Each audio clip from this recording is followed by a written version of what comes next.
என் உடல்ல நான் பேசுறேனா, நான் கேட்கிறேனா, இந்த வலி நான் தான். விழிப்பு நிலையில இருந்தோம்னா நம்மளோட கனவு கூட நிஜமாயிடும். ஆனா நம்ம வாழ்க்கையே நாளைக்கு வரும், இல்ல அடுத்த வருஷம் வரும், இல்ல ரொம்ப நாள் நான் தியானம் பண்ணா வரும்னு நினைக்காதீங்க. அது எப்ப கொடுக்கும்னு நமக்கு தெரியாது. இந்த கணம் இப்ப நிகழலாம் அப்படின்னு இருந்தா நம்ம எப்படிப்பட்ட ஒரு எதிர்பார்ப்புல இருப்போம்.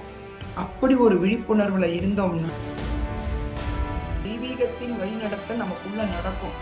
அந்த ஆற்றலை பெற வரைக்கும் விழிப்புணர்வோட இருங்க, முயற்சியோட இருங்க, தேடுதலோட இருங்க. இந்த செயல் இல்லாம இல்ல, எல்லா செயல்களும் செஞ்சாலும் நமக்குள்ள எந்த அதிர்வும் வரலன்னா நம்ம ஒரு வழி போறோம் அப்படின்னா இயல்பா நமக்குள்ள உள்ள மாற்றத்தை இயல்பான இதுல போனோம்னா. ஓஷோ தன்னோட வாழ்க்கையில நடந்த ஒரு உண்மையான சம்பவத்தை வச்சு சொல்றாரு.